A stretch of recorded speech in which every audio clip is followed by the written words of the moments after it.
Hi, and welcome to the MyConsultant.ca show. I'm Sarah Ostapchuk, And I'm Joshua Pantellaresco. and we're here to help you with the Canadian immigration process. This show is designed to be a brief way to inform you on Canadian immigration news headlines, immigration policy and program concepts, and introduce you to industry experts. Happy New Year, Josh. Happy New Year to you too. So, what news have we missed from last year? Lots, apparently. Our opening headline here is from December 23rd. The Honorable Sean Fraser, Minister of Immigration, announced that Canada has welcomed more immigrants into the country this year than ever before in its history. The goal is now to invite over 400,000 in 2021 through 2023. That level has been met for 2021 at least, and now we go into 2022 and 2023.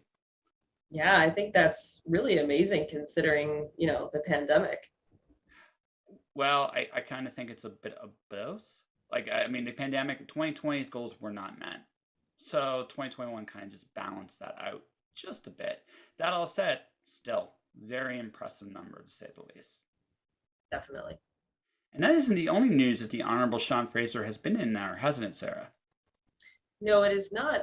Just previous to your news on December 17th, 2021, Minister Sean Fraser announced the implementation of the Permanent Atlantic Immigration Program, which opened January 1st, 2022.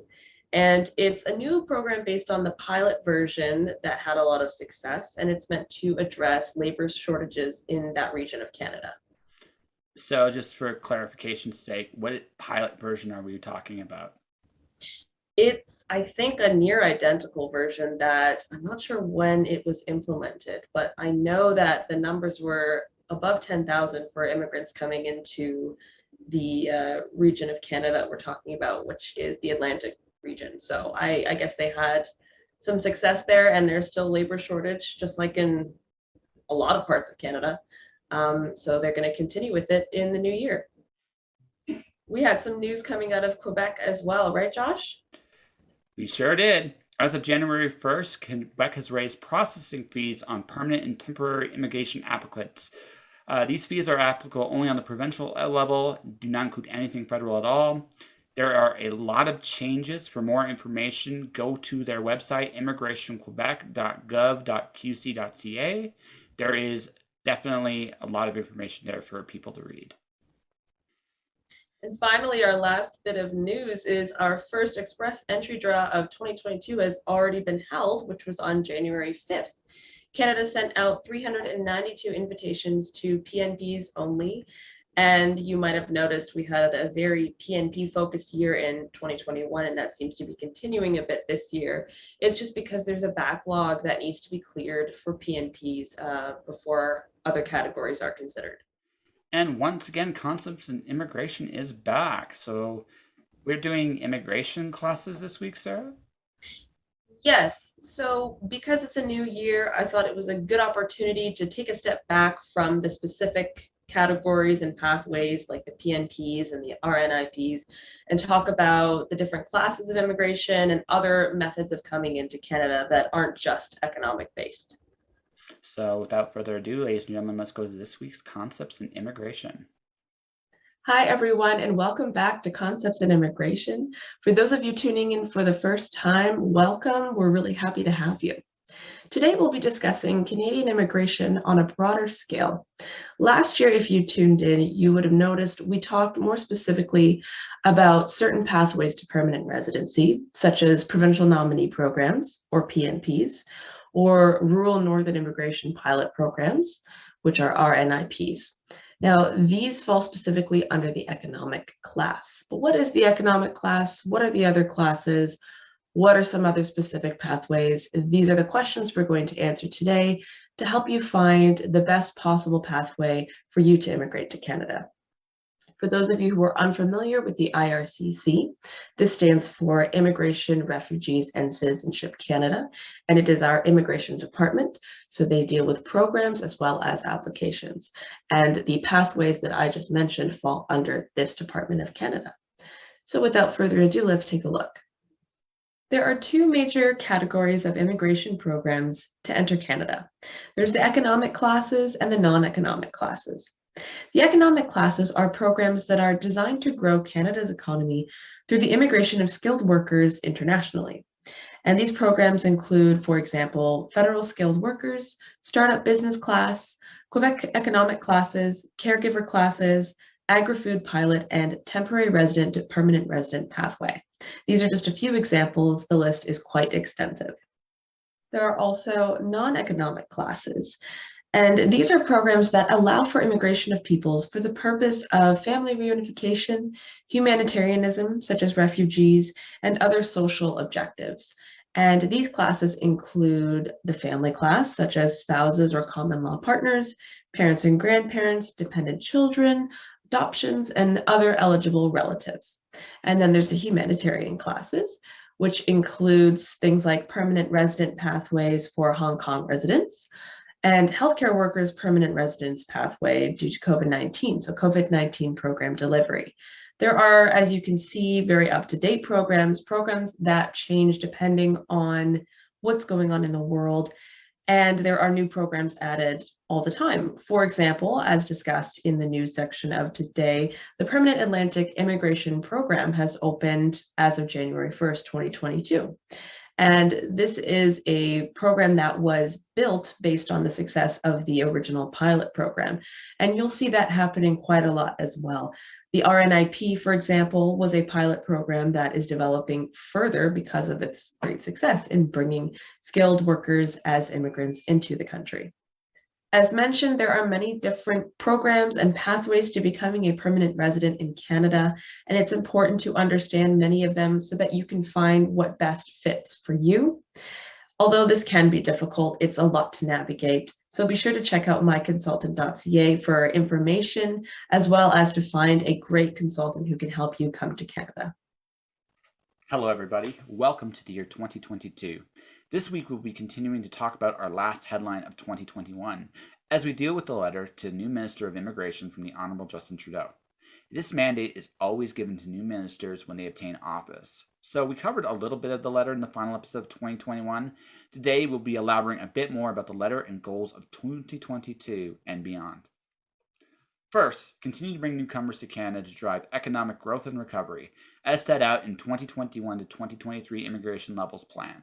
Second, expand the new immigration stream for human rights defenders and work with civil society groups to provide resettlement opportunities for people under threat. Third, with the support of the Minister of Foreign Affairs, continue to facilitate the safe passage and resettlement of vulnerable people from Afghanistan, with an emphasis on individuals who supported Canada and our allies over the past 2 decades. These include women, LGBTQ people, human rights defenders, journalists, and members of religious and ethnic minorities. We will increase the number of eligible refugees from 20,000 to at least 40,000. Reduce application processing times, including to address delays that have been impacted by COVID-19. Fifth, work to strengthen family reunification by introducing electronic applications for family reunification and implementing a program to issue temporary residence status to spouses and children abroad while they wait for the processing of their permanent residency application. 6. Make the citizenship application process free for permanent residents who have fulfilled the requirements needed to obtain it. 7. With the Minister of Employment, Workforce Development, and Disability Inclusion, establish a trusted employer system for Canadian companies hiring temporary foreign workers and, as part of improving the global talent stream of the Temporary Foreign Worker Program, simplify permit renewals. We're going to uphold the 2-week processing time and establish an employer hotline. We'll continue to work with provinces, territories, and regulatory bodies to improve foreign credential recognition. 8. Build in existing pilot programs to further explore ways of regularizing status for undocumented workers who are contributing to Canadian communities. 9. Continue working with Quebec to support the French language and knowledge of immigrants in Quebec, respecting provincial jurisdiction and complementing existing measures, and continue to implement an ambitious national strategy to support Francophone immigration across the country. Number 10. Lead the government's work on irregular migration, including continued work with the United States to modernize the Safe Third Country Agreement. 11. Expand pathways to permanent residence for international students and temporary foreign workers through the Express Entry System. With respect to pathways for agriculture temporary foreign workers, you will be supported in this work by the Minister of Agriculture and Agri-Food. 12. Building on the Economic Mobility Pathways pilot, work with employers and communities across Canada to welcome 2,000 skilled refugees to fill labor shortages in high-demand sectors such as healthcare. Finally, ensure the immigration better supports small and medium-sized economies, communities, and require additional immigrants to enhance their economic growth and social vibrancy. This will include expanding the rural and northern immigration pilot, moving forward on the municipal nominee program, and making the successful Atlantic immigration pilot a permanent program. Finally, the last thing Prime Minister Trudeau gave to Minister Fraser is to be adaptable and resilient in these times. The pandemic is not over yet. There will still be ups and downs throughout 2022, but hopefully at this point, more ups than downs. That said, on behalf of MyConsultant.ca, we wish the Honourable Sean Fraser the best in this time. All right, let's go back to Sarah and wrap the show up. So when reading about the headlines this week, I came across some really interesting facts. Immigration accounts for almost 100% of Canada's labor force growth, and by 2036, immigrants will represent up to 30% of Canada's population. Those are some pretty big numbers. Especially the first one. We're focused on the second. The second one's probably the more important one here for today. No, I mean it's natural. Like one that gives me hopeful for the future that travel will become a little saner as time goes on again. And that's basically what they're projecting here, which is good. But it's also really cool to meet different cultures and talk about different things because that's how we bond.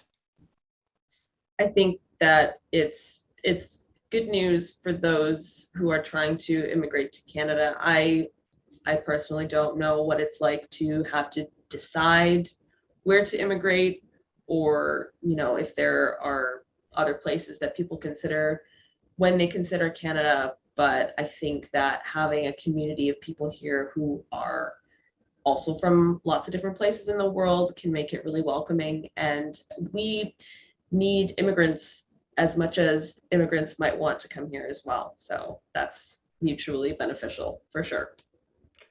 Well, it's also, again, it keeps things from being stale. There's just different ways That's of doing true. things. There's just different ways, and often ways we've never considered. But from looking without, sometimes we can look at ourselves and see better ways of doing things. It's one of the reasons why I enjoy interviewing people so much. I learn a lot from everybody I talk to. That'll do it for our first episode of 2022. For more information about the topics covered in this show, please visit MyConsultant.ca, where you can explore up-to-date news on important issues, read in-depth articles explaining immigration and citizenship, and seek answers to your most pressing questions from a vibrant community of authorized immigration and citizenship consultants. Also, feel free to check in the LinkedIn page for more information. But until next time, I'm Joshua Pentelresco. And I'm Sarah Ostapchuk. Aiding and assisting you to come to Canada. See you next week.